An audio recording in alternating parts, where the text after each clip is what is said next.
Hello friends, welcome to Aryan classes. Aryan ક્લાસીસમાં તમારા બધાનું હાર્દિક સ્વાગત છે. મારા વાલા વિદ્યાર્થીઓ, તમે બધા ટેન્શનમાં હશો. સામે બોર્ડની એક્ઝામ છે. શું વાંચવું અને શું ના વાંચવું, વિજ્ઞાન લઈને બેઠા હો ને એટલે માથામાં ખંજવાળ આવે કે શું વાંચવું, કેટલું વાંચવું, કેવી રીતે વાંચવું. ટેન્શન લેવાની કોઈ જરૂર નથી. વિજ્ઞાનની અંદર પ્રશ્નપત્ર 1 થી 6 અપલોડ કરેલું છે વિભાગ એ માટે, જઈને જોઈ લેવું. અને વિભાગ બી માટે હું વિડીયો અપલોડ કરું છું. અને બીજું કે આગળ 3-4 વિડીયો વિભાગ બીના ઓલરેડી અપલોડ કરી દીધા છે. ના જોયા હોય તો એકવાર જોઈ લેવા, બરાબર. એમાં તમને મોસ્ટ આઈએમપી ક્વેશ્ચન મળી જશે કે વિભાગ બીમાં કયા કયા પ્રશ્નો તૈયાર કરવા. બહુ ડીપમાં જઈને સોલ્યુશન કરાવેલું છે. ઓકે, તો એકવાર ચેક કરી લેજો વિજ્ઞાનનો વિભાગ બી. આજે વિજ્ઞાનમાં વિભાગ બી ઉપર આપણે જવાનું છે. જો વિદ્યાર્થીઓ, એકદમ સહેલા ક્વેશ્ચન હોય છે. તમે પ્રશ્નોને ટાઈમ આપ્યો નથી, પહેલી વાર જોતા હોય તો તમને ક્યાંથી આવડી જાય. કોઈ બી વસ્તુ હોય, કોઈ બી XYZ સબ્જેક્ટ હોય, એ સબ્જેક્ટની અંદર તમે જે પણ પ્રશ્નો કે જે પણ તમે સમ્સ તૈયાર કરો છો, તમારે એને ટાઈમ આપવો પડે, એને રિવિઝન કરતા રહેવું પડે, તો તમને એ વસ્તુ યાદ રહે. એકવાર ભણવાથી કઈ વસ્તુ યાદ ના રહે, વારંવાર તમારે એનું પુનરાવર્તન કરવું પડે. ઓકે, ચલો વધારે વાત નથી કરવી વિદ્યાર્થીઓ. તમારા બોર્ડની એક્ઝામમાં તમને આ વિડીયો 100% ઉપયોગી થશે, એટલે વિડીયોને પૂરો વોચ કરજો. દરેકે દરેક જે પણ આઈએમપી ક્વેશ્ચન છે, બધા ક્વેશ્ચન તમને વિભાગ બીમાં અહીંથી મળી જશે.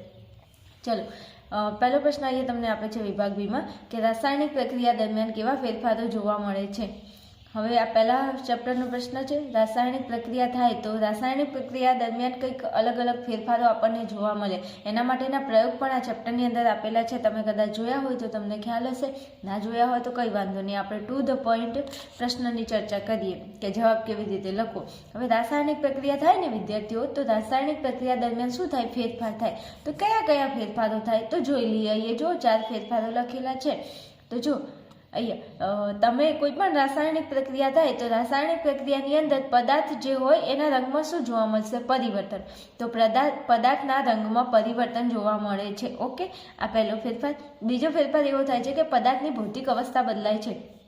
તો એ જો ઉપર પદાર્થ છે, નીચે પણ પદાર્થ છે. બે પદાર્થ યાદ રહે છે. ઉપર રંગમાં પરિવર્તન થાય છે, નીચે પદાર્થની ભૌતિક અવસ્થા બદલાય છે. લો, આમાં તમારે શું યાદ રાખવાનું છે? આવું જનરલી તો આપણને યાદ રહે કે ના રહે? આમ આપણે ઘણા બધા સોંગ કેવા યાદ રહી જાય. અત્યારે માર્કેટમાં એમ પૂછે ને કે કઈ સોંગ હાલે, તો હમણાં તરત મોઢા ઉપર આવી જાય કે ન આવી જાય. એટલે આ પણ થોડું યાદ રહેવું જોઈએ પછી ભણતા હોય તો. ઓકે, જો પદાર્થમાં રંગ પરિવર્તન જોવા મળે છે અને પદાર્થની ભૌતિક અવસ્થા બદલાય છે. ચલો પછી આગળ. તો પ્રક્રિયા દરમિયાન અમુક વાયુઓ ઉત્પન્ન થાય છે. જો રાસાયણિક પ્રક્રિયા થાય વિદ્યાર્થીઓ, શું રાસાયણિક પ્રક્રિયા થાય તો રાસાયણિક પ્રક્રિયા દરમિયાન શું થાય છે? અમુક વાયુઓ ઉત્પન્ન થાય છે. શું થાય છે? વાયુઓ. તમે જોજો પ્રયોગની અંદર H2 વાયુ ઉત્પન્ન થતો છે અને અલગ બીજી તમને પ્રવૃત્તિ આપેલી હશે, એમાં તમને જોવા મળશે કે અલગ શું થશે? વાયુઓ ઉત્પન્ન થાય છે જો રાસાયણિક પ્રક્રિયા થાય ત્યારે. પછી પ્રક્રિયા દરમિયાન તાપમાનમાં ફેરફાર થાય છે. શું થાય છે? તાપમાનમાં ફેરફાર થાય છે.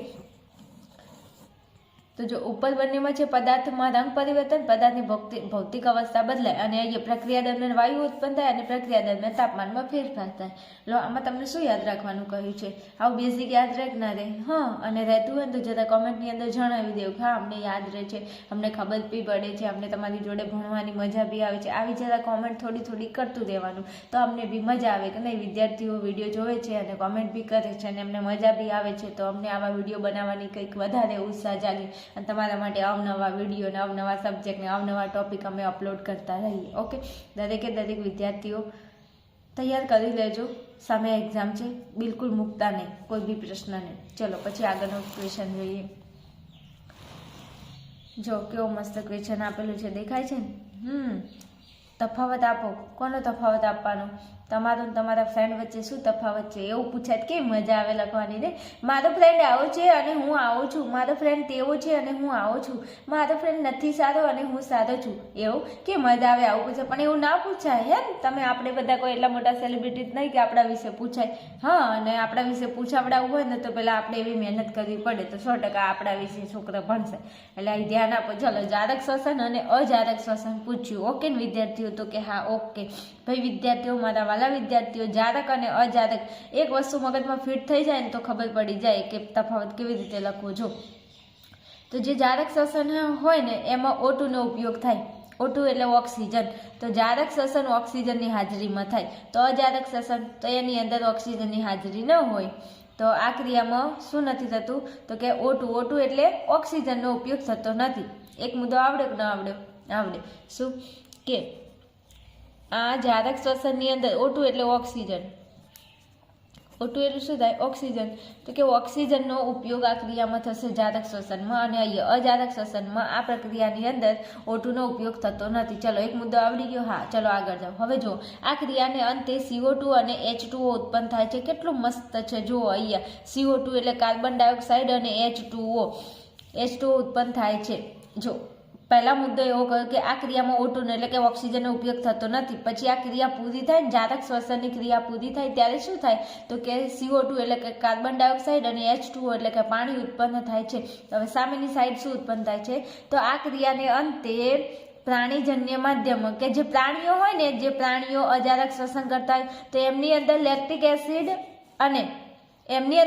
એસિડ ઉત્પન્ન થાય, અને જે વનસ્પતિઓ છે, વનસ્પતિજન્ય જે છે, વનસ્પતિઓ જે છે એ જે અજારક શ્વસન કરે છે તો તેની અંદર શું ઉત્પન્ન થશે તો કે ઇથેનોલ અને CO2 ઉત્પન્ન થાય છે. મોસ્ટ આઈએમપી પ્રશ્નો છે વિદ્યાર્થીઓ, આ ખરા ખોટા ખાલી જગ્યા વિકલ્પમાં પૂછાય હો, ધ્યાન આપજો કે પ્રાણીજન્ય માધ્યમમાં અજારક શ્વસનમાં ક્રિયાને અંતે શું ઉત્પન્ન થાય છે તો અહીંયા પ્રાણીજન્ય કે તો એમાં લેક્ટિક એસિડ ઉત્પન્ન થાય, પણ જો વનસ્પતિજન્યનું માધ્યમ કે તમને તો ત્યાં ઇથેનોલ અને CO2 ઉત્પન્ન થાય. વાતમાં મગજ ગયું કે ના ગયું? પ્રાણીજન્ય કે તો એકલું ખાલી લેક્ટિક એસિડ યાદ રાખો કે પ્રાણીજન્ય જે માધ્યમ હોય એમાં અજારક શ્વસન થાય તો એમાં લેક્ટિક એસિડ ઉત્પન્ન થાય. પ્રાણી લેક્ટિક એસિડ પત્યું. પછી જો વનસ્પતિજન્ય હોય તો એમાં ઇથેનોલ અને કાર્બન ડાયોક્સાઇડ. ઓકે, તો કે ઓકે. અહીંયા શું હતું? કાર્બન ડાયોક્સાઇડ અને પાણી. જારક શ્વસનમાં શું ઉત્પન્ન થાય ક્રિયાને અંતે તો કે CO2 અને H2O, અને અહીંયા શું થાય? પ્રાણીજન્ય હોય તો લેક્ટિક એસિડ ને વનસ્પતિજન્ય હોય તો ઇથેનોલ અને કાર્બન ડાયોક્સાઇડ. ઓકે, ચલો પછી છેલ્લો મુદ્દો જુઓ. તો જારક શ્વસનની જે ક્રિયા હોય તો એમાં આ ક્રિયામાં ગ્લુકોઝનું સંપૂર્ણ દહન થાય છે. જે જારક શ્વસન હોય ને એમાં શું થાય તો કે અહીંયા દેખાય છે ગ્લુકોઝનું શું થાય છે? સંપૂર્ણ દહન થાય છે. તો આવો પ્રશ્ન વિકલ્પ ખરા ખોટા ન પૂછાય કે જારક શ્વસનમાં ગ્લુકોઝનું સંપૂર્ણ દહન થાય છે અથવા તો અપૂર્ણ દહન થાય છે. સાચું ખોટું? સંપૂર્ણ થતું હોય સાચું ને અપૂર્ણ થતું હોય તો ખોટું. તેથી ગ્લુકોઝના એક અણુમાંથી ઘણી વધારે ઉર્જા મુક્ત થાય છે. ભાઈ જારક શ્વસન થાય તો જારક શ્વસનમાં જે ગ્લુકોઝ હોય ને તો ગ્લુકોઝના અણુમાંથી શું થાય? ઘણી વધારે ઉર્જા મુક્ત થાય. આવો પ્રશ્ન પૂછી લે કે જારક શ્વસનમાં ગ્લુકોઝના એક અણુમાંથી ઘણી વધારે ઉર્જા મુક્ત થાય છે. સાચું ખોટું? તો વધારે હોય તો સાચું ને અહીંયા ઓછું હોય તો ખોટું જારક શ્વસનમાં. અને અજારકમાં શું થાય? એનાથી ઊંધું. જો તમને તફાવત પૂછાતો હોય તો તફાવતમાં એકબીજાનું વિરોધી હોય, થોડું ઘણું બદલાતું હોય. તો આ ક્રિયાની અંદર આ ક્રિયામાં ગ્લુકોઝનું અપૂર્ણ દહન થાય છે. જો વિદ્યાર્થીઓ, અજારકમાં અપૂર્ણ અને જારકમાં સંપૂર્ણ. આવી ભૂલથી ભૂલ ના થાય હો, પરીક્ષામાં ઊંધું સીધું કરીને આપી દે. અજારક આપેલું હોય ને એમાં એમ કે ગ્લુકોઝનું સંપૂર્ણ દહન થાય છે તો ખોટું. અહીંયા અજારકમાં અપૂર્ણ આવે. ઓકે, એ તમારે યાદ રાખવાનું, એટલે અહીંયા ભૂલથી ભૂલ ના થાય. અપૂર્ણ અજારક. અજારકમાં ગ્લુકોઝનું કેવું દહન થશે તો કે અપૂર્ણ દહન થશે. અને ગ્લુકોઝના એક અણુમાંથી ઉર્જા કેવી થાય તો કે ઓછી ઉર્જા ઉત્પન્ન થાય. ઓકે, અપૂર્ણ ઓછી ઉર્જા, અપૂર્ણ ઓછી. જો અજારક, અપૂર્ણ દહન, ઓછી ઉર્જા. પરીક્ષામાં પૂછાય વાલા વિદ્યાર્થીઓ, તો કન્ફ્યુઝન ના થાય તમને. અને બીજું કે તમારો વિકલ્પમાંથી તો બિલકુલ માર્ક્સ જવું જ ના જોઈએ, કારણ કે રોકડિયા માર્ક્સ છે. જો એમાંથી માર્ક્સ ગયા તો એની ભરપાઈ ને એનું નુકસાન આપણે ભરપાઈ નથી કરી શકતા. ખબર છે ને? જે હોશિયાર વિદ્યાર્થીઓ હોય ને, જે ડંકાની ચોટી ઉપર તૈયારી કરતો હોય, મહેનત કરતો હોય, જેને 95% લાવવાની હોય, 95+, તો એવા વિદ્યાર્થીઓને મારું આ કહેવાનું કે વિદ્યાર્થીઓ આવા માર્ક્સ ના જવા જોઈએ હાથમાંથી. આપણે હોશિયાર હોય ને તો આપણે હોશિયારી દેખાડવાની તે જગ્યાએ. એટલે જો અહીંયા જો તમને જારક કે તો એમાં ગ્લુકોઝનું સંપૂર્ણ દહન ને ઉર્જા કેવી વધારે, અને અહીંયા અજારક શ્વસન કે તો અજારક શ્વસનની અંદર અપૂર્ણ દહન અને ખૂબ ઓછી ઉર્જા. અજારક, અપૂર્ણ દહન અને ઓછી ઉર્જા. ઓકે, સમજાતું હોય ને જરા તો કોમેન્ટની અંદર જણાવો કે હા અમને એકચ્યુઅલી છે ને અમને ખબર પડી છે. તો મને બી ખબર પડે કે મારા વાલા વિદ્યાર્થીઓ ભણે છે, મોજથી ભણે છે. મોજથી ભણો તમ તમારે, ટેન્શન શેનું લેવાનું? એક્ઝામ આવવાના ટાઈમે એક્ઝામ આવી જશે અને એક્ઝામના ટાઈમે તમે એક્ઝામ આપી દેશો. પણ ટેન્શન એ વાતનું તૈયારી કરવાની, ટેન્શન નહીં લેવાનું. જો ટેન્શન લો તો તમને તૈયારી કરવામાં તકલીફ પડે અને ટેન્શન વધે. એના કરતાં જ્યાદા સોચને સે બહેતર હે કે કુછ કામ કરે. ઓકે, એટલે વધારે ન વિચારવું, કામ કરવામાં લાગી જવું.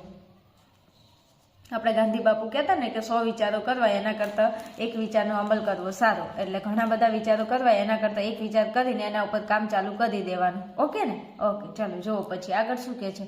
તો કે 3જા નંબરનો ક્વેશ્ચન કહે છે કે અવરોધના સમાંતર જોડાણના ફાયદા જણાવો. ભાઈ વિદ્યાર્થીઓ, આ ચેપ્ટર આપણું ખબર હશે તમને વિદ્યુતની અંદર. તો કે અવરોધના સમાંતર જોડાણના ફાયદા જણાવો. સારો એવો પ્રશ્ન છે. તો કે તમને ખબર છે કે સમાંતર જોડાણથી શું શું ફાયદા થાય. જો સમાંતર જોડેલા 3 બલ્બમાંથી કોઈ એક બલ્બ ઉડી જાય તો પણ બાકીના 2 બલ્બમાંથી વિદ્યુત પ્રવાહ વહેવાનું ચાલુ રહે છે અને તેઓ પ્રકાશિત થાય છે. ભાઈ વિદ્યાર્થીઓ, તમને ખબર છે કે આપણા ઘરની અંદર કયું જોડાણ હોય?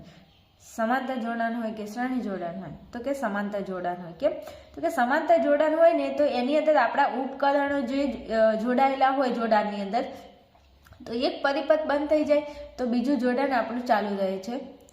એક બીજો પરિપથ બંધ થઈ જાય તો પણ ત્રીજો પરિપથ આપણો ચાલુ રહે છે. એટલે આપણે ત્યાં સમાંતર જોડાણ લગાવીએ છીએ અને એના લીધે કોઈ એક ઉપકરણ આગળનું બંધ થઈ જાય તો પાછળના 2 ઉપકરણ બંધ થતા નથી, કારણ કે સમાંતર જોડાણમાં અલગ અલગ જોડેલા હોય છે એટલા માટે. પછી જો સમાંતર જોડાણમાં સમતુલ્ય અવરોધનું મૂલ્ય કેવું હોય? તો કે સમાંતરમાં જોડેલા કોઈ પણ અવરોધના મૂલ્ય કરતાં ઓછું હોય છે. તેથી અવરોધોને સમાંતરમાં જોડવાથી વધુ પ્રવાહ મેળવી શકાય છે. અહીંયા જો આ જે મુદ્દો હતો એ પણ એકદમ સહેલો હતો કે સમાંતર જોડેલા 3 બલ્બોમાંથી કોઈ એક બલ્બ ઉડી જાય. 3 બલ્બોને આપણે શું કરીએ છીએ? તો કે સમાંતરમાં જોડેલા છે અને એક બલ્બ ઉડી જાય તો બાકીના 2 બલ્બમાંથી તો વિદ્યુત પ્રવાહ વહેવાનો છે અને એ લોકો તો ચાલુ રહેશે અને તેઓ શું થાય છે? તો કે પ્રકાશિત થાય છે. અને અહીંયા શું કહ્યું? તો કે સમાંતર જોડાણમાં સમતુલ્ય અવરોધનું મૂલ્ય ભાઈ વિદ્યાર્થીઓ કેવું હોય સમાંતર જોડાણમાં? તો કે અવરોધોનું મૂલ્ય કેવું હોય? તો કે સમાંતર જોડેલા કોઈ પણ અવરોધોના મૂલ્ય કરતાં કેવું હોય છે? તો કે ઓછું હોય છે. તેથી અવરોધોને શું કરવામાં આવે? સમાંતરમાં જોડવાથી વધુ પ્રવાહ મેળવી શકાય છે. અવરોધોને તમે સમાંતરમાં જોડેલા હોય તો અવરોધનું અહીંયા વિદ્યુત પ્રવાહ તમને કેવો મળશે? તો કે વધુ વિદ્યુત પ્રવાહ મેળવી શકાય છે. આ પણ એક ફાયદો થાય છે તમને. શેનો? તો કે સમાંતર જોડાણનો. ઓકે, એકદમ સહેલો પ્રશ્ન છે. 2 મુદ્દા તૈયાર કરી લેજો, કારણ કે વિભાગ B માં પૂછાય તો તમે 2 મુદ્દા લખશો તો ઇનફ છે. ઓકે, ચલો આગળના પ્રશ્ન ઉપર જઈશું. ચલો જુઓ, ચોથો ક્વેશ્ચન, ઉભયગુણી ઓક્સાઇડ એટલે શું? તેના 2 ઉદાહરણ આપો.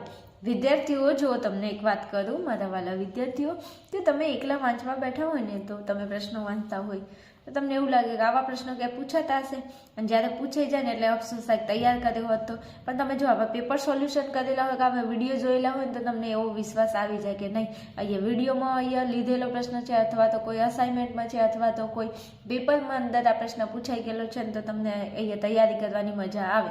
ઓકે, એટલે આવા વિડીયો જોવા જતા એટલે તમારો આત્મવિશ્વાસ વધે તૈયારી કરવાનો કે નહીં અહીંયા પ્રશ્ન છે તો આપણે તૈયાર કરી લેવો. ઓકે, ચાલો જો, ઉભયગુણી ઓક્સાઇડ એટલે શું? તેના 2 ઉદાહરણ આપો. તો એની વ્યાખ્યા લખવાની છે, એના 2 ઉદાહરણ આપવાના છે. હવે આટલા સહેલા પ્રશ્નો પૂછી લે પરીક્ષામાં ને આપણે મફતના માર્ક્સ મૂકીને ચાલ્યા આવીએ અને પછી એનો અફસોસ થાય. અને અમુક વિદ્યાર્થીઓ જે પાસ થવાની તૈયારી કરતા હોય ને એમને બી આવા નાના પ્રશ્નો મૂકીને ના આવે વિદ્યાર્થીઓ પાસ થવું હોય તો જો ધાતુના જે ઓક્સાઇડ, અહીંયા 2 વસ્તુ તમારે યાદ રાખવાનું છે. એક તો ધાતુના ઓક્સાઇડ એસિડ અને બેઝ એમ બંને સાથે પ્રક્રિયા કરે અને ક્ષાર અને પાણી આપે તેવા ઓક્સાઇડને ઉભયગુણી ઓક્સાઇડ કહે છે. વ્યાખ્યા વિદ્યાર્થીઓ 3 ભાગમાં છે. અહીંયા જો સમજાવી દઉં. એક આટલું યાદ રાખો, પછી આટલું યાદ રાખો અને પછી પાછળનું જો. તો કે ધાતુના ઓક્સાઇડ, ઓકે આટલું યાદ રહ્યું. હા, ધાતુના ઓક્સાઇડ ઓકે. કોની સાથે પ્રક્રિયા કરશે? તો કે એસિડ અને બેઝ એમ બંને સાથે. 2 જણા એ કે ના હું એકલા સાથે પ્રક્રિયા નહીં કરું, મારે તો બંને સાથે પ્રક્રિયા કરવી છે. તો કર ને ભાઈ, તને કોને ના પાડી? બંને સાથે પ્રક્રિયા કર. તો જો એસિડ અને બેઝ, આ ધાતુના જે ઓક્સાઇડ છે ને એમ કે હું એસિડ અને બેઝ એમ બંને સાથે શું કરું? તો કે પ્રક્રિયા કરું અને શું બનાવીશું? ક્ષાર અને પાણી બનાવીશ. બસ વાત થઈ પૂરી. તો જો ધાતુના જે ઓક્સાઇડ એસિડ અને બેઝ એમ બંને સાથે પ્રક્રિયા કરીને શું આપે છે? ક્ષાર અને પાણી આપે તેવા ઓક્સાઇડને ઉભયગુણી ઓક્સાઇડ કહે છે. વ્યાખ્યામાં ખબર પડી કે નહીં? તો કે હા પડી ગઈ. આવી સહેલી વ્યાખ્યાઓ મૂકીને ન અવાય વિદ્યાર્થીઓ. ચલો પછી એમ કહે છે કે તેના 2 ઉદાહરણો આપો. તો જો અહીંયા 2 ઉદાહરણ લખેલા છે. તો કે એલ્યુમિનિયમ ઓક્સાઇડ અને ઝીંક ઓક્સાઇડ. આ એલ્યુમિનિયમ ઓક્સાઇડ એસિડ અને બેઝ સાથે પ્રક્રિયા કરીને શું આપશે? તો કે ક્ષાર અને પાણી. અને ઝીંકનો ઓક્સાઇડ એ પણ શું કરશે? એસિડ અને બેઝ સાથે પ્રક્રિયા કરી અને ક્ષાર અને પાણી આપશે. તો આ બંનેને શું કહેશો તમે? ઉભયગુણી ઓક્સાઇડના એક્ઝામ્પલ. ઓકે ને, આ બંને યાદ રાખી લેજો. પાછળ ઓક્સાઇડ આવેલા વિદ્યાર્થીઓ, તો આગળ યાદ શું રાખવાનું? એલ્યુમિનિયમ અને zinc. Aluminium oxide, zinc oxide. તો જો અહીંયા એનું સૂત્ર પણ યાદ રાખી દેવાનું, Al2O3, અને અહીંયા ઝીંક ઓક્સાઇડનું ZNO. ઓકે, ઝનો. શું? ઝનો. ZNO, ઝનો. ચલો યાદ રહેશે. હા, એલ્યુમિનિયમ અને ઝીંક પાછા લગાવી દેવાનું ઓક્સાઇડ. વાત થઈ પૂરી. હવે આટલું સહેલું છે, શું ના આવડે? આટલી મસ્ત તૈયારી કરો, આટલું મસ્ત ભણાવું ના આવડે વિદ્યાર્થીઓ? આવડે. અને જો આવડતું હોય તો આવા વિડીયો જોવાના, વિડીયોને લાઇક બી કરવાનું, શેર બી કરવાનું, ચેનલને સબસ્ક્રાઈબ બી કરવાનું. આના માટે તમારા ખીજામાંથી કોઈ પૈસા કપાવવાના નથી. ઓકે ને? અને મને સપોર્ટ કરવો હોય તમે એટલું કામ તો કરી જ શકો ને વિદ્યાર્થીઓ. તમારા માટે જોવા હું કેટલું લખવામાં મહેનત થાય, પછી વિડીયો બનાવવામાં કેટલી મહેનત થાય, તમને ખબર જ છે ઓલરેડી. તમને બધી જ ખબર છે કે અત્યારે આ બધું કામકાજ કરવું ને કેટલું કાઠું પડે મૂલ્ય. ઓકે, પણ તમે મારા વાલા વિદ્યાર્થીઓ છો ને, તો તમારા માટે બધું જ કરીશ. ચલો પછી જો અહીંયા એક્વારિજિયા. શું? એક્વારિજિયા, રોયલ પાણી. ઓહો, રોયલ સ્ટેકની બોટલ નથી કહેતી હો. હા, રોયલ પાણી કહું છું. એમ થોડું ધ્યાન રાખવાનું. તમને આવા શબ્દ આવે એટલે તમને બીજા કંઈક વિચારોમાં તમે ચડી જતા હશો. ભણવાનું કરવાનું છો, બીજી વાતોમાં આપણે ઇન્ટરેસ્ટ લેવાનો નથી. એક્વારિજિયા એટલે કે રોયલ પાણી એટલે શું? તેમાં કઈ ધાતુઓ ઓગળી શકે છે? હવે પહેલા તમને વ્યાખ્યા પૂછી, એની વ્યાખ્યા આપો, પછી એમાં કઈ ધાતુઓ ઓગળી શકે છે એટલું લખી દો એટલે વાત થાય પૂરી. તો જો વિદ્યાર્થીઓ, એક્વારિજિયા એ શેમાંથી બને? પહેલા તો જો તો કે સાંદ્ર હાઇડ્રોક્લોરિક એસિડ અને સાંદ્ર નાઇટ્રિક એસિડ. હવે આગળ સાંદ્ર અને પાછળ એસિડ, આગળ સાંદ્ર અને પાછળ એસિડ, તો વચ્ચે યાદ શું રાખવાનું? આટલું, હાઇડ્રોક્લોરિક ને નાઇટ્રિક. આગળ સાંદ્ર ને એસિડ બંનેમાં છે. તો સાંદ્ર હાઇડ્રોક્લોરિક એસિડ સાંદ્ર નાઇટ્રિક એસિડનું કદથી 3:1. કેટલું? 3:1 પ્રમાણ ધરાવતા તાજા મિશ્રણને, તાજું મિશ્રણ હોય ને, તો તાજા મિશ્રણને શું કહેવાય? તો કે એક્વારિજિયા કહે છે. શું કહે છે? એક્વારિજિયા. અહીંયા બે વસ્તુ વિદ્યાર્થીઓ તમને યાદ ના દે, એક તો સાંદ્ર હાઇડ્રોક્લોરિક એસિડ અને nitric acid. Hydrochloric acid, nitric acid અને પ્રમાણ 3:1 નું પ્રમાણ. જો સાંદ્ર હાઇડ્રોક્લોરિક એસિડ અને સાંદ્ર નાઇટ્રિક એસિડનું કદથી પ્રમાણ કેટલું લેશો? તો કે 3:1 પ્રમાણ ધરાવતા તાજું જે મિશ્રણ બને, આ બંનેને મિક્સ કરો એનું, અને કેટલા પ્રમાણમાં મિક્સ કરવાનું? તો કે 3:1 ના પ્રમાણમાં મિક્સ કરતા જે મિશ્રણ બને ને એને શું કહેવાય? તો કે એક્વારિજિયા કહે છે. અને આ એક્વારિજિયાનું જે દ્રાવણ હોય ને શું હોય? તો કે પ્રબળ ક્ષારીય ધ્રુવાયમાન પ્રવાહી છે. આ બને શું બને? તો કે ધ્રુવાયમાન શું બને? પ્રવાહી, ધુમાડાવાળું પ્રવાહી. બીજું આગળ જો, હવે વ્યાખ્યા યાદ રહી ગઈ ને, સાંદ્ર હાઇડ્રોક્લોરિક એસિડ અને સાંદ્ર નાઇટ્રિક એસિડને કદથી કેટલું પ્રમાણ લેવાનું? 3:1 ના પ્રમાણ ધરાવતા જે મિશ્રણ બને એને કહેવાય એક્વારિજિયા. હવે એક્વારિજિયા દ્રાવણમાં કઈ કઈ ધાતુઓને ઓગાળી શકાય? તો એક તો સોનું. આપણે દાગીના બનાવે છે ને, સોનું તને મારા ઉપર ભરોસો નહીં કે? હાલ બિલકુલ ભરોસો કરવાનો નથી. કેમ કે સામે બોર્ડની એક્ઝામ આવે છે. સોનું પરીક્ષામાં લખવા સોનું નહીં આવે. બાજુમાં આવશે ને સોનું તો બતાવશે ને, અને જોતાય નહીં મહેરબાની કરી, ને તો કેમેરામાં કેદ થઈ જશો. શું કીધું? હા, ધ્યાન રાખવાનું. આજુબાજુમાં હળી કરો ને તો પરીક્ષાની અંદર, અને કરાય પણ નહીં હો. આપણે જાતે મહેનત કરીને જવાનું, કારણ કે પારકી આશા એ સદા નિરાશા છે. કોકના ઉપર આશા રાખીને બિલકુલ પરીક્ષામાં જતા નહીં કે બાજુમાં સારો વિદ્યાર્થી આવે ને બતાવે. અમુક વિદ્યાર્થીઓ તો માતાજીને કેવી પ્રાર્થના કરતા હોય ખબર છે? હે માતાજી, તમને આટલું શ્રીફળ કરી દઈશ, મારી બાજુમાં હોશિયાર છોકરો કે હોશિયાર છોકરી આવે ને જે મને બતાવે. અમુક આવી માનતા રાખતા હોય. બોલો, હવે માતાજી કેટલાનું પૂરું કરે પણ એટલે આપણે એવી ખોટી લાલચ રાખવી નહીં, એવી ખોટી આશા ઉમ્મીદમાં જવું નહીં. આપણે શાંતિથી જાત મહેનત જિંદાબાદ. ઓકે ને? ઓકે, ચલો આગળ. તેમજ પ્લેટિનમ જેવી ઉમદા ધાતુઓને ઓગાળી શકાય. ભાઈ બે ધાતુઓને ઓગાળી શકાય. કઈ સોનું, પ્લેટિનમ, બસ આટલું યાદ ના રહે. અને અહીંયા તમારે 2 એસિડ યાદ રાખવાના છે ને એનું પ્રમાણ યાદ રાખવાનું. આટલું યાદ ના રહે મારા વાલા વિદ્યાર્થીઓ. હાઇડ્રોક્લોરિક એસિડ ને સાંદ્ર નાઇટ્રિક એસિડ પ્રમાણ પૂછે તો 3:1, બસ પતી ગયું. અને એને બેને મિક્સ કરો જે મિશ્રણ બને ને એને એક્વારિજિયા કહેવાય. એક્વારિજિયા. અને એમાં કઈ ધાતુઓને મિક્સ કરી ઓગાળી શકાય? તો કે સોનું અને પ્લેટિનમ. આટલું 2 વસ્તુ યાદ ના થાય, 4 વસ્તુ એક ખાલી મુદ્દા લખી દો ને, એમ કે તૈયાર કરો ને ત્યારે મુદ્દા લખી દો ને તો મગજમાં ક્લિક થઈ જાય કે આ બંને એસિડ, એનું પ્રમાણ 3:1, અને એની અંદર 2 ધાતુ સોનું અને પ્લેટિનમ ને ઓગાળી શકાય. બસ પ્રશ્ન પૂરો. 1 મિનિટ ના થાય પ્રશ્ન તૈયાર કરતા, પણ આપણે આવી તૈયારી ક્યાં કરવી છે?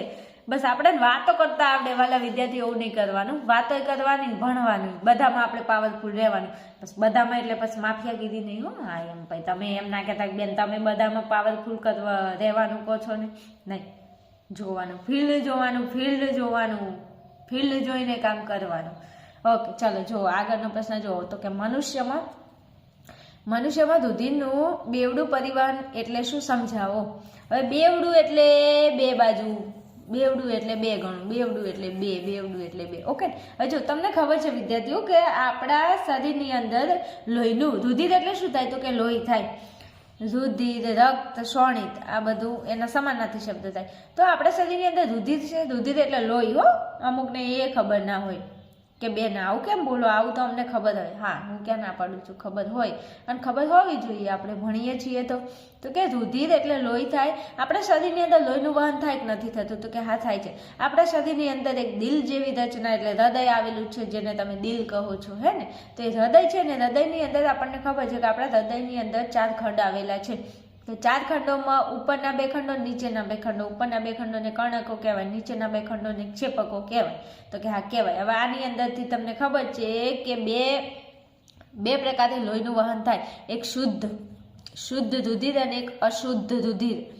ખબર છે ને. અને આ શુદ્ધ રુધિરને કહેવાય ઓક્સિજન વાળું રુધિર અને અશુદ્ધ રુધિરને કહેવાય કાર્બન ડાયોક્સાઇડ વાળું રુધિર. અને આનું બીજું નામ છે ઓક્સિજન યુક્ત. અને આને કહેવાય કાર્બન ડાયોક્સાઇડ યુક્ત. આને કહેવાય ઓક્સિજન અને કાર્બન ડાયોક્સાઇડ વિહીન. અને આને કહેવાય ઓક્સિજન વિહીન. જો 4 નામ છે. અને તમને ગોટાળે વેટાળે ચડાવવો હોય ને તો આવા 4 નામમાંથી એકાદા નામનો ઉપયોગ કરી નાખે ને, એટલે જેને ખબર હોય એને કોઈ તકલીફ નહીં હો. હું એની જરાય વાત નથી કરતી હો. જેને ખબર છે જે વિદ્યાર્થીઓને એને કોઈ તકલીફ જ નથી કે આ 4 નામ કેવી રીતે ઉપયોગમાં આવે. પણ જેને ખબર ના હોય ને એને તકલીફ પડી જાય વિદ્યાર્થીઓ. તો જો શુદ્ધ રુધિરને ઓક્સિજન વાળું રુધિર કહેવાય, ઓક્સિજન યુક્ત રુધિર કહેવાય અને કાર્બન ડાયોક્સાઇડ વિહીન રુધિર કહેવાય. અને અશુદ્ધ રુધિરને અશુદ્ધ રુધિર, પછી એને કાર્બન ડાયોક્સાઇડ વાળું રુધિર, કાર્બન ડાયોક્સાઇડ યુક્ત રુધિર અને ઓક્સિજન વિહીન રુધિર. બોલો આ 4 નામ તમને ગમે તે આમાંથી 4 નામમાંથી ગમે તે નામ તમને આપી દે, એટલે ધ્યાન રાખવાનું. તો જો મનુષ્યમાં દરેક ચક્ર દરમિયાન રુધિર હૃદયમાંથી 2 વખત પસાર થાય છે. હવે તમને ખબર છે કે આપણા શરીરમાં જે હૃદયમાંથી રુધિરનું વહન થાય ને કેટલી વખત વહન થાય? 2 વખત. કેવી રીતે 2 વખત? તો એક વખત રુધિર આપણા શરીરના અંગોમાંથી ઓક્સિજન લેવા માટે ક્યાં જશે તો કે ફેફસામાં જશે. ફેફસામાંથી ઓક્સિજન લઈ અને રુધિર પાછું ક્યાં જશે તો કે આપણા શરીરના અંગો તરફ જશે. આ હું તમને શુદ્ધ દેશી ભાષામાં સમજાવું છું એટલા માટે. તો કે ઓક્સિજન મેળવવા માટે શરીરના અંગોથી રુધિર ક્યાં જાય તો કે ફેફસામાં જાય. અને ફેફસામાં તમે શ્વાસ લો ને, આ શ્વાસ લીધો એટલે શ્વાસ ક્યાં જશે તો કે ફેફસામાં. તો ફેફસામાં ઓક્સિજન ગયો તો ઓક્સિજન ફેફસામાં શું છે? રુધિર છે. તો રુધિર એ ફેફસામાં જે ઓક્સિજન આવ્યું એ ઓક્સિજનને લોહી સાથે લોહીમાં ઓક્સિજન ભળી જાય અને પછી એ લોહી ક્યાં જાય તો કે આપણા શરીરના અંગોમાં જાય. એટલે આ 2 વખત શું થાય તો કે એક વખત જાવું ને એક વખત આવું, 2 વખત જઈને આવે ને ફરે, ચક્ર ફરે. એટલે કહેવાય છે કે મનુષ્યમાં દરેક ચક્ર દરમિયાન રુધિર હૃદયમાંથી કેટલી વખત પસાર થાય તો કે 2 વખત પસાર થાય છે. તેને શું કહેવાય તો કે રુધિરનું બેવડું પરિવહન. બેવડું એટલે 2 વખત થતું પરિવહન. બીજું, મનુષ્યમાં શરીરની વધુ ઉર્જાની જરૂરિયાત માટે આપણા શરીરની અંદર ભાઈ વિદ્યાર્થીઓ આપણે ઉર્જાની કેવી જરૂર પડે તો કે વધુ ઉર્જાની જરૂરિયાત માટે ઓક્સિજન વધુ શું જોવે તો કે ઓક્સિજનનો વધુ કાર્યક્ષમ પુરવઠો શરીરને પૂરો પાડવા બેવડું પરિવહન જોવે. વિદ્યાર્થીઓ આપણે વધારે ઉર્જા જોવે અને વધારે ઉર્જા જોવે એના માટે ઓક્સિજન વધારે જોવે. તો ઓક્સિજન વધારે જોવે એના માટે આપણા શરીરમાં પરિવહન કેવું જોઈએ તો કે બેવડું પરિવહન જોઈએ. ઓકે ને? સમજાય એવો પ્રશ્ન છે ને? હા 2 મુદ્દા છે. આવડે કે ન આવડે તૈયાર કરી લેવાના વ્યવસ્થિત. અને આ કહી દીધું મેં તમને કે આપણા રુધિરમાં હૃદયમાંથી રુધિર કેટલી વખત પસાર થાય? 2 વખત પસાર થાય. એટલા માટે તેને રુધિરનું બેવડું પરિવહન કહે છે. અને મનુષ્યમાં ઉર્જાની જરૂર કેવું પડે તો કે વધુ. અને ઉર્જાની જરૂરિયાત માટે શું જોઈએ તો કે ઓક્સિજનનો વધુ પુરવઠો જોઈએ. આના માટે આપણે આપણા શરીરમાં મનુષ્યના શરીરમાં પરિવહન કેવું જોઈએ તો કે બેવડું પરિવહન જરૂરી છે. ઓકે ને? ઓકે આવડે એવા મુદ્દા છે તો કે હા તૈયાર કરી નાખવા, બિલકુલ મૂકતા નહીં પ્રશ્નોને. ચલો આગળના પ્રશ્ન ઉપર જઈએ. ચલો આગળ 7મા ક્વેશ્ચનમાં નિવસન તંત્રમાં નિવસન તંત્રમાં વિઘટકોની ભૂમિકા શું છે? ભાઈ વિદ્યાર્થીઓ, આપણું પર્યાવરણ, આપણા પર્યાવરણમાં એકદમ સહેલા ક્વેશ્ચન છે. જો વ્યવસ્થિત તમે ચેપ્ટર ભણ્યા હોય તો. ઓકે, ના ભણ્યા હોય તો વાંધો નહીં, આપણે જોઈ લઈએ. તો કે વનસ્પતિઓ અને પ્રાણીઓના જે મૃત શરીર તેમજ ઉત્સેક દ્રવ્યો પર જે પોષણ માટે આધારિત હોય તેવા સજીવોને વિઘટકો કહે છે. વિદ્યાર્થીઓ, વિઘટકોની વ્યાખ્યા પણ એકલી તમને પરીક્ષામાં પૂછી લે. તો કે વિઘટકો કોને કહેવાય? તો આપણને ખબર છે કે જે વનસ્પતિઓ હોય અને જે પ્રાણીઓ હોય આમના મૃત શરીર, એટલે કે એમનું મરી ગયેલું જે શરીર હોય તેમજ જે ઉત્સેક દ્રવ્ય હોય, તો કે ઉત્સેક દ્રવ્યો પર પોષણ માટે, શેના માટે? પોષણ એટલે ભાઈ ખોરાક માટે જે આધારિત હોય તેવા સજીવોને વિઘટકો કહેવાય. હવે જો અહીંયા એક્ઝામ્પલ તરીકે અહીંયા તમને કહ્યું છે કે બેક્ટેરિયા અને ફૂગ. હવે વિદ્યાર્થીઓ, આ ફૂગ અને બેક્ટેરિયા તમને નદી આંખે ના દેખાય તો આ એવા સૂક્ષ્મ જીવો, આ બધાને, આ ફૂગ ને આ બેક્ટેરિયા ને બધાને શું કહેવાય? સૂક્ષ્મ જીવો. સૂક્ષ્મ જીવો એટલે જેને નદી આંખે, એટલે કે તમે આંખોથી આને જોઈ ના શકો, એને જોવા માટે તમારે શું જોવો? માઇક્રોસ્કોપની મદદથી તમે આને જોઈ શકો. તો આ ફૂગ અને બેક્ટેરિયા છે ને એને શું કહેવાય? વિઘટકો કહેવાય. અને આ લોકોને વિઘટકો કેમ કહેવાય? તો તમે જોજો, જે વનસ્પતિ છે અને જે મૃત પ્રાણીઓ છે એમના શરીરને આ લોકો શું કરે છે? એમનું વિઘટન કરે છે ને એમાંથી એ લોકો શું ખોરાક મેળવે છે? પોષણ મેળવે છે. એટલા માટે આ બંનેને શું કહે છે? તો કે વિઘટકો. અને એની વ્યાખ્યા પણ સહેલી છે કે વનસ્પતિઓ અને જે પ્રાણીઓ હોય જેમના મૃત શરીર, મરી ગયેલા જે શરીર હોય અને બીજા જે ઉત્સેક દ્રવ્યો હોય એમના પર શેના માટે આધાર રાખીને રહે છે? તો કે પોષણ માટે એ લોકો આધાર રાખે છે. એવા સજીવોને શું કહેવાય? તો કે વિઘટકો કહેવાય. ઉદાહરણ તરીકે જો પૂછાય તો બેક્ટેરિયા અને ફૂગ, આ બંને શું છે? વિઘટકો. કેમ વિઘટકો કહેવાય? તો જે પ્રાણીઓ હોય એમના મૃત શરીર હોય એમાંથી આ લોકો શું મેળવે? તો કે પોષણ મેળવે. અને એમનો પોષણ માટેનો આધાર જ શું હોય? તો પ્રાણીઓના મૃત શરીર. ઓકે, ચલો પછી આ લોકો કરે છે શું? તો જો, તો આ લોકો બેક્ટેરિયા અને ફૂગ, આ વિઘટકો શું કામ કરે છે? તો કે તેઓ જટિલ કાર્બનિક દ્રવ્યોનું સરળ અકાર્બનિક દ્રવ્યોમાં વિઘટન કરે છે. આ મોસ્ટ આઈએમપી છે. વિકલ્પો ખરા ખોટા ખાલી જગ્યા માટે તમને મોટા વિકલ્પો આપી દે અને એમાં તમને આવા વિકલ્પો આપ્યા હોય ને એટલે તકલીફ પડે. વિઘટકો જે જટિલ કાર્બનિક દ્રવ્ય હોય ને એમનું સરળ અકાર્બનિક, જો અહીંયા સરળ અને અહીંયા અકાર્બનિક, ઘણા બધા ઓપ્શનમાં કાર્બનિક, અકાર્બનિક એવી રીતે આપેલું છે. તમારે અહીંયા ધ્યાનમાં લેવાનું છે કે અહીંયા શું આવશે? સરળ અકાર્બનિક. જટિલ કાર્બનિકનું સરળ અકાર્બનિક દ્રવ્યોમાં શું કરશે? વિઘટન કરે છે. પરીક્ષા પ્રશ્ન પૂછાય કે વિઘટકોનું કામ શું? જણાવો. તો આ તમે લખી શકો કે એ લોકો શું કરે છે? તો કે જટિલ કાર્બનિક દ્રવ્યોનું સરળ અકાર્બનિક દ્રવ્યોમાં વિઘટન કરે છે. પછી આગળ જો, તો કે આ સરળ અકાર્બનિક દ્રવ્યો વનસ્પતિઓ દ્વારા પુનઃ ઉપયોગમાં લેવાય છે. આ જે સરળ અકાર્બનિક દ્રવ્યો હતા ને એમનું વનસ્પતિઓ દ્વારા શું થાય? તો કે વનસ્પતિઓ દ્વારા તેઓ પુનઃ ઉપયોગમાં લેવાય છે. હવે આ લોકોએ આ જે બધું ઉપર હતું વનસ્પતિઓ અને પ્રાણીઓના મૃત શરીર એનું શું કરી નાખ્યું? તો કે વિઘટન કરી નાખ્યું. હવે આ બેક્ટેરિયા ફૂગ ને બધું જમીનમાં હોય ને એ લોકો જમીનમાં વિઘટન કરે તો આ વનસ્પતિઓ હોય ને એ ફરીથી આ જે સરળ કાર્બનિક પદાર્થો જે હોય, જે દ્રવ્યો, એનું એ લોકો શું કરશે? તો કે ફરીથી ઉપયોગ કરશે. એટલે આ ચક્ર એકદમ ફરતું રહે છે, તમને ખબર હશે ચેપ્ટરની અંદર. પછી આગળ જુઓ તો કે તેથી વિઘટકો દ્રવ્યના ચક્રીય આવ્યું ને, તો કે ચક્રીય પથમાં શું કરે છે? તો કે અગત્યની ભૂમિકા ભજવે છે. છેલ્લી કક્ષાની અંદર આવશે કોણ? તો કે વિઘટકો જે દ્રવ્યનું શું કરશે? વિઘટન કરશે. તો એનું વિઘટન કરેલું જે સરળ અકાર્બનિક દ્રવ્યો હશે એને ઉપયોગમાં કોણ લેશે? તો કે વનસ્પતિઓ. પછી વનસ્પતિઓ શું કરશે? તો કે વનસ્પતિઓ પ્રકાશ સંશ્લેષણની ક્રિયા કરશે અને પોતાના માટે ખોરાક તૈયાર કરશે. અને પછી ખોરાક તૈયાર કરીને પછી શું કરશે? તો કે પછી છે ને તો જે તૃણાહારી પ્રાણીઓ હોય એ ઘાસ ને વનસ્પતિઓને ખાય અને તૃણાહારી કોણ ખાય? તો કે માંસાહારીઓ ખાય, સર્વાહારીઓ ખાય. એમ કરતા કરતા આ ચક્ર કેવું ફરતું જ રહે. આ ચક્રનો ક્યાંય અંત થતો નથી. ઓકે, ચલો આગળના પ્રશ્ન ઉપર જવું છે. ચલો આગળના પ્રશ્ન ઉપર જઈએ વિદ્યાર્થીઓ. ઓકે, જુઓ અહીંયા તો કે 8મો ક્વેશ્ચન છે ધમની અને શિરા વચ્ચેનો તફાવત જણાવો. મોસ્ટ આઈએમપી તફાવત છે આ ચેપ્ટરની અંદર, ખબર હોય તો એકચ્યુઅલી કે ધમની અને શિરા. તો આ ધમની અને શિરાનો તફાવત આપણે આપવાનો છે વિદ્યાર્થીઓ. તો આપણું જે આ ધમની અને શિરા ક્યાં હોય પહેલાં? તો જો આપણું જે હૃદય હોય ને તો કે હા હૃદય હોય. હૃદય જોયું? તો કે હા જોયું ને, મુઠ્ઠી જેવડું હોય. તો હૃદયથી અંગો તરફ રુધિર લઈ જતી રુધિર વાહિનીને ધમની કહેવાય.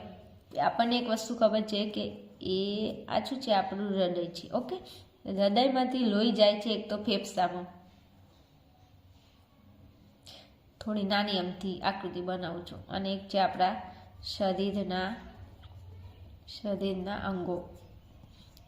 હવે જો શરીરના અંગોમાંથી રુધિર ક્યાં જશે? હૃદયમાં. અને હૃદયમાંથી જશે ફેફસામાં, અને પાછું ફેફસામાંથી હૃદયમાં, અને હૃદયમાંથી શરીરના અંગોમાં. આટલી ખબર પડી કે ન પડી? શરીરના અંગોમાંથી જશે હૃદયમાં, હૃદયમાંથી ફેફસામાં, પછી પાછું વળી પાછું શું જશે? તો કે ફેફસામાંથી પાછું જશે ક્યાં? તો કે હૃદયમાં, અને હૃદયમાંથી ક્યાં જશે? તો કે શરીરના અંગોમાં. તમે ઘરથી નીકળ્યા, ઘરેથી તમારા ગામના ગાંધરે જાઓ, ને ગાંધરેથી તમારે બીજું કોઈ હોસ્પિટલ કે બીજું XYZ હોય ત્યાં જાઓ, ત્યાંથી પાછા તમે ગામના ગાંધરે આવો, ને ગાંધરેથી પાછા ઘરે આવો, તો તમે એક આખું ચક્કર માર્યું ના માર્યું? તો જો અહીંથી લોહી અહીં આવે, અહીંથી અહીં જાય, ને પછી ત્યાંથી પાછું ચક્કર મારશે, અહીંથી પછી હૃદયથી શરીરના અંગોમાં. તો કે ઓકે. હવે જો એમ કહે છે કે હૃદયથી અંગો તરફ, આ હૃદયમાંથી અંગો તરફ રુધિરને લઈ જતી જે રુધિર વાહિની એટલે નળી. આપણને ખબર છે કે નળીમાંથી પાણી કેવું પસાર થાય? તો આપણું હૃદય છે એની અંદર શું છે? તો કે નળીઓ છે, અને નળીઓને કહેવાય રુધિર વાહિનીઓ. તો આ રુધિર વાહિનીને શું કહેવાય? ધમની. હૃદયથી શરીરના અંગોમાં લોહી લઈ જાય, રુધિર લઈ જાય, એને કહેવાય ધમની. તો અહીંયા તો કે અંગોથી હૃદય તરફ રુધિર લઈ જતી રુધિર વાહિનીને શિરા કહેવાય. ભાઈ વિદ્યાર્થીઓ, જો અહીંયા સમજાવું, હૃદયથી શરીરના અંગો તરફ તો એને કહેવાય ધમની. અને જો અંગોથી એટલે કે શરીરના અંગોથી રુધિર લઈ જાય એને શું કહેવાય? તો કે શિરા કહેવાય. શિરા. હવે જો ના યાદ રહેતું હોય તો આવી રીતે યાદ રાખવાનું: શિરા અને શરીર. શિરા શરીર. શું? શિરા શરીર. શિરાનું શરીર. શું? શિરાનું શરીર. કેમ શિરાનું શરીર? તો જો શરીરના અંગોમાંથી રુધિર લઈ જાય એને શિરા કહેવાય, અને હૃદયમાંથી રુધિર લઈ જાય એને કહેવાય ધમની. શરીરમાંથી રુધિર હૃદયમાં લઈ જાય. જો અહીંયા અંગોથી એટલે શરીરના અંગો એટલે કયા અંગો? તો કે શરીરના. તો જો શ અને શિરા, શરીરના અંગોથી હૃદય તરફ રુધિર લઈ જતી રુધિર વાહિનીને શિરા કહેવાય. તો અહીંયા સ અને અહીંયા સ યાદ રહે. સ શરીરના અંગોથી હૃદય તરફ જાય તો શિરા, અને હૃદયથી અહીંયા જો હૃદયથી અંગો તરફ, શરીરના અંગો તરફ રુધિર લઈ જાય એને કહેવાય ધમની. યાદ રહે કે ના રહી જાય? મેં કહું સહેલું તમને કેવી સરળ ભાષામાં સમજાવું, યાદ રહે ને? શરીર શિરા, શરીરમાંથી લોહી લઈ જાય શિરા, અને હૃદયમાંથી લોહી લઈ જાય એને કહેવાય ધમની. ભાઈ હૃદય જોડે અલ્લાહ કે નામ પે દે દો બાબા એવી રીતે હાથ ફેલાવે એને ધમની કહેવાય, અને શરીરના અંગો જોડે હાથ ફેલાવે અલ્લાહ કે નામ પે રુધિર દે દો બાબા એને શિરા કહેવાય. સમજી ગયા? ઓકે, ચાલો જો પછી તો કે ધમનીમાં રુધિર ઊંચા દબાણથી વહન પામે છે. શું કીધું? તો કે ધમનીમાં રુધિર ઊંચા દબાણથી વહન પામે છે. તો સામે શું હશે? નીચા દબાણથી. કે શિરામાં રુધિર કેવા નીચા દબાણથી વહન પામે છે. લો, આમાં શું યાદ રાખ્યું? ધમનીમાં રુધિર એટલે લોહી ઊંચા પ્રમાણમાં, અને શરીરમાં નીચા પ્રમાણમાં નીચા દબાણથી શું થાય? તો કે વહન પામે. પછી જો ધમનીની દિવાલ જાડી અને સ્થિતિસ્થાપક હોય છે. Most IMP question of your exam વિકલ્પો ખરા ખોટા ખાલી જગ્યા. શું? તો કે ધમનીની દિવાલ હોય ને વિદ્યાર્થીઓ જાડી હોય, અને શિરાની દિવાલ કેવી હોય? તો કે પાતળી હોય છે, અને ઓછી સ્થિતિસ્થાપક હોય છે. એટલા સહેલા મુદ્દાઓ છે. બીજું, આ ધમનીમાં O2 યુક્ત રુધિર વહન પામે છે. હવે આ કહેવાની વાત જ નથી, કારણ કે આપણને એટલી તો ખબર હોય કે ના હોય? શું ખબર હોય? તો કે ફેફસામાંથી રુધિર ક્યાં આવે? હૃદયમાં. અને હૃદયમાંથી રુધિર ક્યાં જાય? તો શરીરના અંગોમાં. તો હૃદયથી અંગો તરફ રુધિર લઈ જાય અને ધમની કહેવાય. તો હૃદયમાંથી જે રુધિર શરીરના અંગોમાં જાય ને એ રુધિર કેવું હોય? O2 યુક્ત એટલે કે ઓક્સિજન વાળું લોહી હોય. તો ધમની કેવા રુધિરને લઈ જશે? તો કે ઓક્સિજન વાળું રુધિર. અને ઓક્સિજન વાળું રુધિર કઈ જગ્યાએ વહન પામે? તો કે હૃદયમાંથી શરીરના અંગો તરફ. પછી જો શિરામાં CO2 યુક્ત રુધિર વહન પામે છે.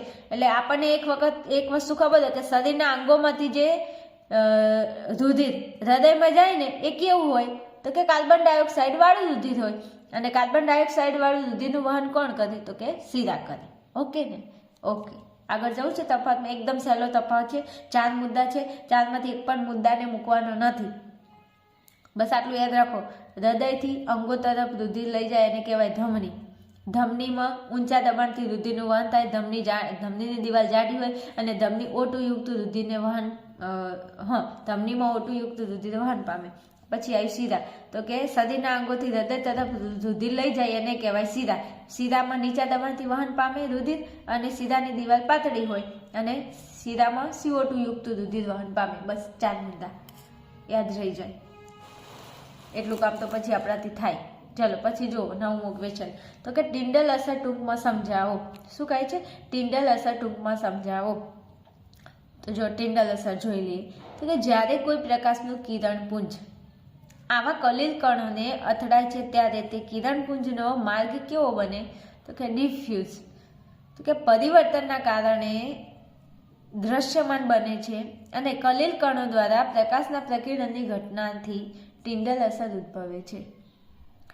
વિદ્યાર્થીઓ તમે જોજો, તમે ઘરની અંદર બંધ ઓરડામાં બેઠા હશો અને બંધ ઓરડાની અંદર તમે બેઠા હોય ત્યારે તમારા ઘરમાં કે તમારા જે બારી બારણા હોય ત્યાં આગળ તમે થોડું જો તમારો ઘરનો દરવાજો અથવા તો તમારા આ જે બારીનો દરવાજો ખુલ્લો હોય ને તો ત્યાંથી જોજો પ્રકાશનું એક કિરણ આવતું છે ને તો એની અંદર જોજો તમે કલીલના કણો એટલા કણો અંદર ઉડતા હશે અને એ આખું કિરણ હશે ને એનો માર્ગ દ્રશ્યમાન થશે. તમે જોજો આવો પ્રયોગ તમે ઘરમાં ક્યાંય આજુબાજુમાં ઘરમાં જોજો, તમને દેખાશે.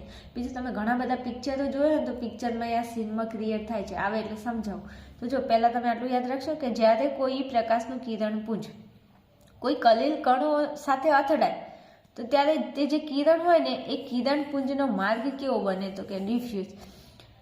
અને એ જે પરાવર્તન થાય તો કે પરાવર્તનના કારણે આ જે દ્રશ્યમાન બને છે શું? તો કે કિરણપુંજનો માર્ગ કેવો બને? દ્રશ્યમાન. કેમ દ્રશ્યમાન બને?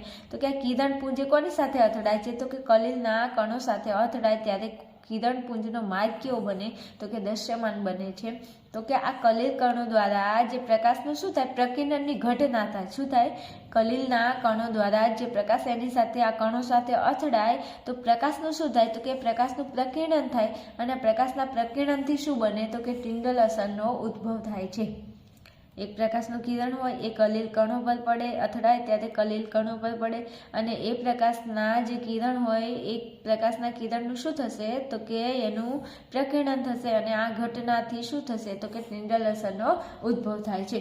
જો ઉદાહરણ તરીકે કઈ કઈ જગ્યાએ તમને જોવા મળે ટિન્ડલ અસર? તો કે જ્યારે સૂર્યપ્રકાશનું અત્યંત પાતળું કિરણપુંજ, અમે તમને કીધું હાલ કે સૂર્યપ્રકાશ હોય એનું પાતળું કિરણપુંજ એક નાના છિદ્ર મારફતે, મેં કહ્યું ને કે તમારા ઘરની અંદર કોઈ નાનું એવું કાણું હોય, કોઈ છિદ્ર હોય, કાણું હોય અથવા તો તમારા ઘરનો દરવાજો થોડો સહેજ ખુલ્લો રહી ગયો અને એનાથી જોજો તમારા ઘરના અંદર જે આ પ્રકાશનું શું થાય? પાતળું કિરણપુંજ નાના છિદ્ર સ્વરૂપે તમારા ઓરડામાં પ્રવેશે ને ત્યારે આ અસરને લીધે શું થાય? તો કે કિરણપુંજનો ફેલાયેલો માર્ગ દ્રશ્યમાન બને છે. આ તમે જોયું હશે અને જોયું હોય તો કોમેન્ટની અંદર મને જરૂરથી જણાવજો કે હા અમારા ઘરની અંદર કોઈ બારી બારણામાં કોઈ જગ્યાએ કાણું હોય ને તો એ કાણામાંથી શું થશે? તો કે જે પ્રકાશ હોય ને એનું પાતળું કિરણપુંજ આવશે અને એ આખા કિરણપુંજનો માર્ગ દ્રશ્યમાન બનશે. આમ જો તમે આમ બહાર જાઓ તડકામાં તો સૂર્યના કિરણો બધી જગ્યાએ ફેલાયેલા હોય એટલે તમને સૂર્યનું એક કિરણ ના દેખાય, પણ તમે ઘરની અંદર બંધ ઓરડામાં બેઠા હોય, કોઈ તમારા ઘરની અંદર કોઈ જગ્યાએ કાણું હોય એ કાણામાંથી સૂર્યપ્રકાશનું જે કિરણ આવશે ને તો એ કિરણનો એક કિરણ હોય તો એ કિરણપુંજનો તમને ફેલાયેલો એનો માર્ગ તમને જોવા મળશે. અને આ માર્ગ કોના લીધે જોવા મળશે તમને? તો કે ટિન્ડલ અસરના લીધે જોવા મળે છે. બીજું તમે ફિલ્મો જોઈ હશે, પિક્ચર જોયા હશે તો મૂવીઝની અંદર તમે જોજો કોઈ જંગલનો સીન હોય તો જંગલની અંદર તમે જોજો સવારમાં જો પ્રકાશ બતાવે તો પ્રકાશના કિરણો તમે કદાચ જોયા હશે. પિક્ચરની અંદર ઘણીવાર એવું બતાવે, એવો સીન લીધેલો હોય તો પિક્ચરની અંદર પણ તમે આવું જોયું હશે તો એને ટિન્ડલ અસર કહેવાય. અને ના જોયું તો ઘરમાં પ્રયોગ કરીને જોઈ લેજો એકવાર. ઓકે, ચલો આગળના પ્રશ્નો ઉપર જઈશું. ચલો જુઓ વિદ્યાર્થીઓ 10મું ક્વેશ્ચન. લસિકા એટલે શું? લસિકા એટલે શું? તેના કાર્યો લખો. વિદ્યાર્થીઓ આ લસિકાવાળો પ્રશ્ન મોસ્ટ આઈએમપી પરીક્ષામાં પૂછાય છે, બરાબર? એટલે મને જરા પણ સ્કીપ કરતા નહીં, આ તમને કહી દઉં. હા, તો કે લસિકા એ પરિવહન કાર્ય સાથે સંકળાયેલું રંગવિહીન પ્રવાહી છે. પરિવહન એટલે તમને ખબર છે આપણે શરીરની અંદર લોહીનું વહન થાય છે ને, તો કે હા થાય છે. તો આ લસિકા પણ શું છે? તો કે પરિવહન સાથે સંકળાયેલું એક અંગ છે અને અંગ નથી હો, હા એ રુધિરની અંદર હોય. તો કે લસિકા એ પરિવહન કાર્ય સાથે સંકળાયેલું કેવું છે? પ્રવાહી છે, અંગ નથી. હા સોરી, એમ કે આ રંગવિહીન પ્રવાહી છે. પ્રવાહી ખરું પણ રંગ વગરનું. કેવું? રંગ વગરનું. આપણને ખબર છે કે રુધિર આપણું લોહી છે એ કેવા કલરનું છે? તો કે લાલ કલરનું છે. કોઈનું પીળું નથી ને? હા, પીળું હોય તો કહેજો, કોઈનું ગુલાબી હોય તોય કહેજો. હા એમ. તો કે આ જે લસિકા છે ને રંગવિહીન પ્રવાહી છે. રંગવિહીન એટલે રંગ વગરનું.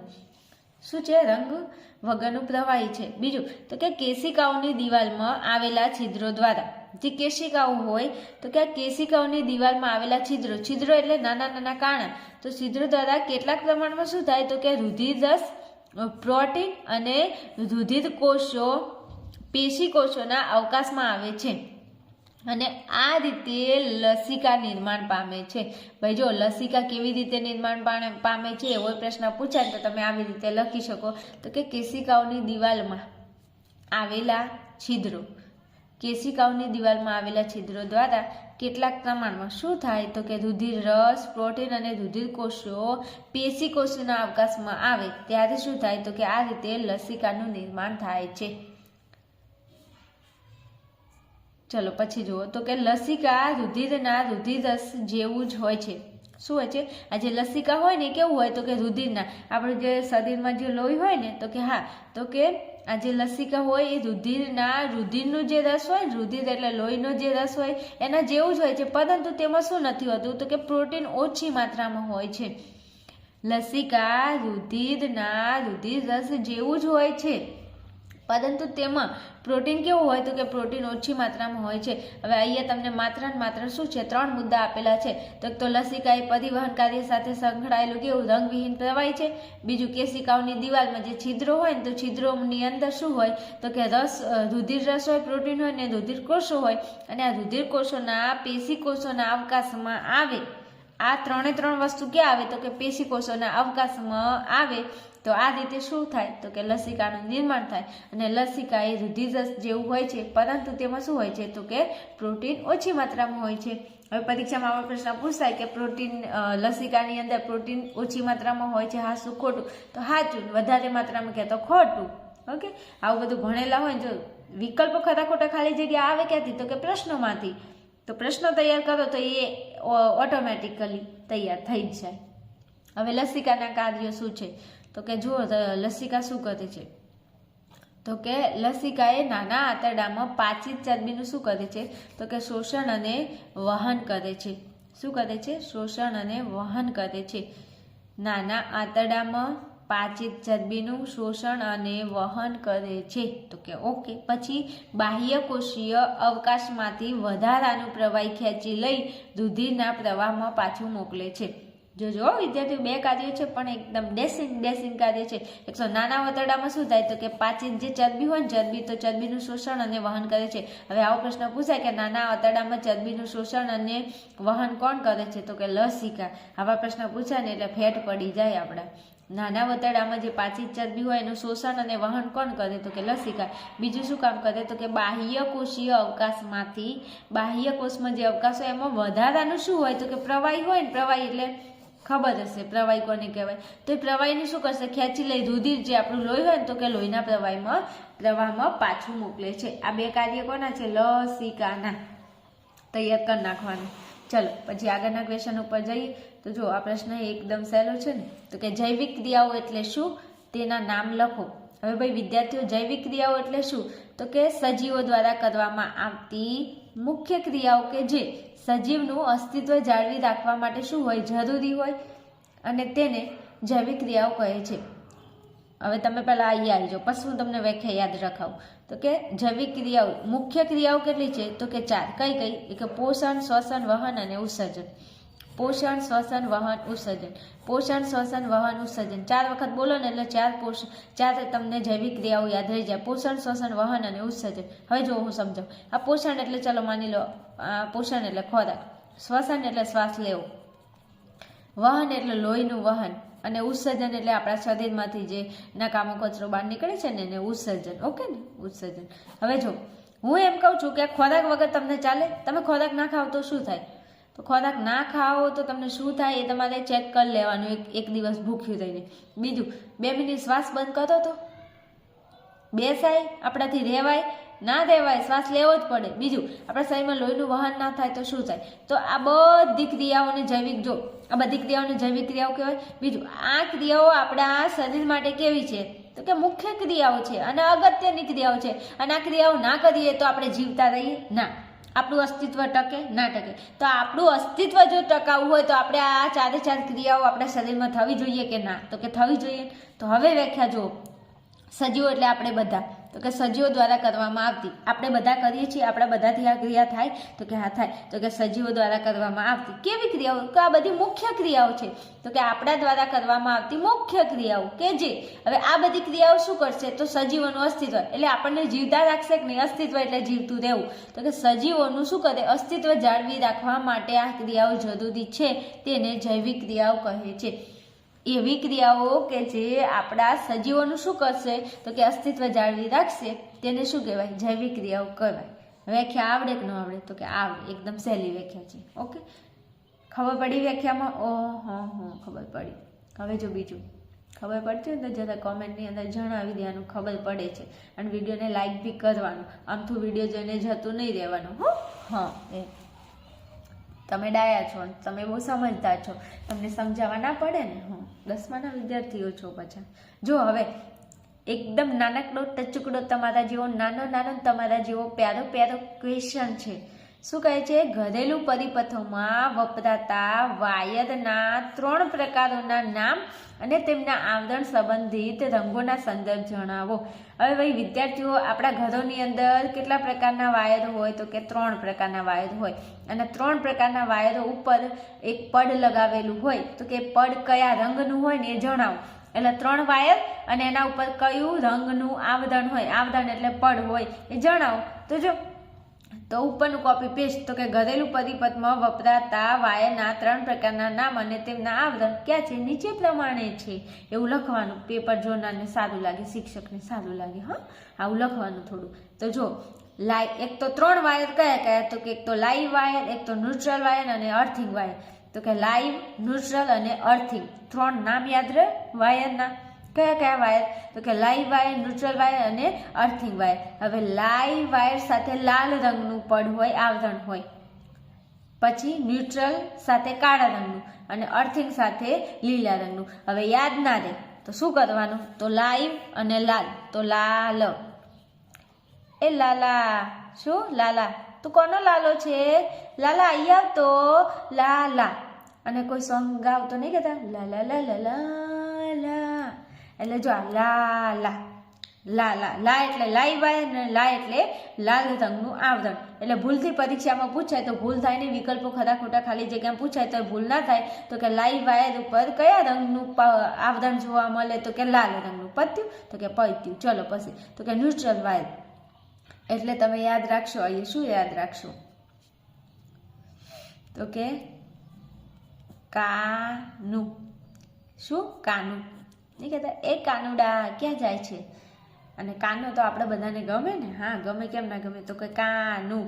તો કા એટલે કાળો રંગ અને નું એટલે ન્યુટ્રલ. ઓકે, યાદ રહે. આવું થોડું ઘણું કરવાનું. કેમ ખબર છે?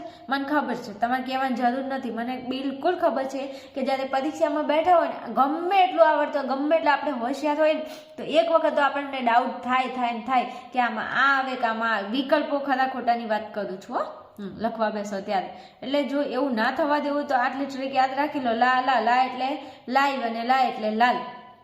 કા એટલે કાળું આવરણ અને નું એટલે ન્યુટ્રલ વાયર. ચલો પછી અહીંયા છે અર્થિંગ વાયર. એટલે અને અહીંયા લીલા રંગનું આવરણ. તો યાદ રાખશો અલી. શું? અલી. અલી બાબા નહીં. અલી ક્યાં જાય છે? તો અલી સાંભળતી નથી, હું ક્યારની તમને રાડો પાડું છું. તો આપણે કોઈ છોકરીને બોલાવત નહીં કે અલી સાંભળ ને, અલી અહીં આવ ને, અલી ઓલું લાઈને, અલી આ કરને, અલી પેલું કરને. અલી અલી અલી કરીને તો માથું ખાઈ જાય આપણું. તો અલી, એટલે અર્થિંગ વાયર ને લી એટલે લીલો રંગ. સમજાઈ ગયું? યાદ રહેશે? તો કે હા, યાદ રહેશે. આ ત્રણે તમારે મસ્ત યાદ રાખી લેવું ટ્રીક સાથે. તો આ 3માં ક્યાંય ભૂલ પડશે નહીં. Live wire, neutral wire, earthing wire, લાલ, કાળું અને લીલું આ બધા. ઓકે, ચલો 13મા ક્વેશ્ચન ઉપર જઈએ. ચલો જો 13મો ક્વેશ્ચન. તો કે યૌવનારંભ સમયે છોકરીઓમાં કયા પરિવર્તનો જોવા મળે છે? ભાઈ વિદ્યાર્થીઓ યૌવનારંભ એટલે જુવાનીની શરૂઆત, યુવાનીની શરૂઆત. તો આપણને ખબર છે કે જ્યારે છોકરા છોકરીઓ યુવાન થાય ને ત્યારે એમના શરીરમાં અમુક પરિવર્તનો જોવા મળે, છોકરાઓમાં જોવા મળે અને છોકરીઓમાં જોવા મળે. તો અહીંયા તમને સીધું કીધું છે કે યૌવનારંભ સમયે છોકરીઓમાં કયા પરિવર્તનો જોવા મળશે. તો આપણે જોઈ લઈએ કે આ જાતીય પરિવર્તનો છે, શારીરિક પરિવર્તન નથી. ચલો જોઈએ તો કે અંડપિંડ માદા જાતીય અંતઃસ્રાવનો સ્રાવ કરે છે. હવે તમે જો સ્ત્રીનું પ્રજનન તંત્ર જોયું હોય, આકૃતિ સાથે ભણ્યા હોય તો તમને ખ્યાલ તો હોય જ તે. તો કે સ્ત્રીની અંદર એક જોડ શું આવેલું છે તો કે અંડપિંડ. અને અંડપિંડ કયા બે અંતઃસ્રાવનો સ્રાવ કરે ને તમે મને કોમેન્ટની અંદર જરૂરથી જણાવજો, જરૂરથી. જો તમે તમારી મમ્મીને માનતા હોય ને, તમારી બહેને માનતા હોય, તમારી મોમ, તમારી મધરને માનતા હોય ને તો તમે આનો જવાબ છે ને હવે બધા માનતા જ હોય. પછી એવું ના કહેતા કે બેન કેમ તમે આવું કહો છો, અમે અમારી મમ્મીને માનીએ છીએ. હા, એકચ્યુઅલી હું એ જ કહું છું કે તમે લોકો આનો જવાબ મને કોમેન્ટની અંદર જણાવજો કે આપણું અંડપિંડ જે છોકરીઓનું હોય તો અંડપિંડ માદા જાતીય અંતઃસ્રાવનો સ્રાવ કરે, પણ કયા અંતઃસ્રાવનો સ્રાવ કરે એ તમે મને કોમેન્ટની અંદર જણાવજો. ઓકે ને? તો કે ઓકે. પછી જુઓ તો કે અંડપિંડ અંડકોષ મુક્ત કરવાનું શરૂ કરે. હવે જો અહીંયા અંડપિંડ બે કામ કરે. શું? તો કે અંડપિંડ અંડકોષો મુક્ત કરશે.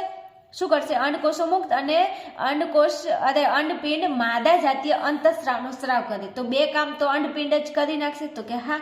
પછી જો તો કે પ્રજનન અંગોનો વિકાસ થાય છે.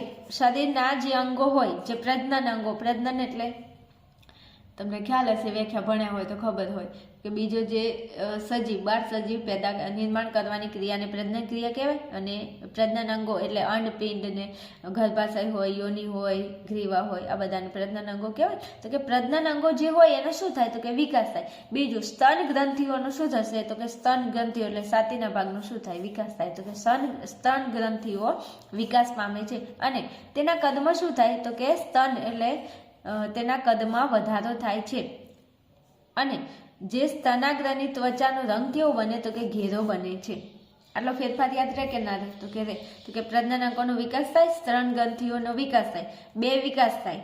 કોનો? પ્રજનનના અંગોનો વિકાસ થાય અને સ્તન ગ્રંથિઓનો શું થશે? વિકાસ થશે. અને તેના કદમાં વધારો થાય છે. બીજું સ્તનાગ્રની જે ત્વચા હોય, સ્તનની જે ત્વચા હોય એનો રંગ કેવો બને તો કે ઘેરો બને છે. બીજું રજોસ્રાવ થવાના કારણે શું?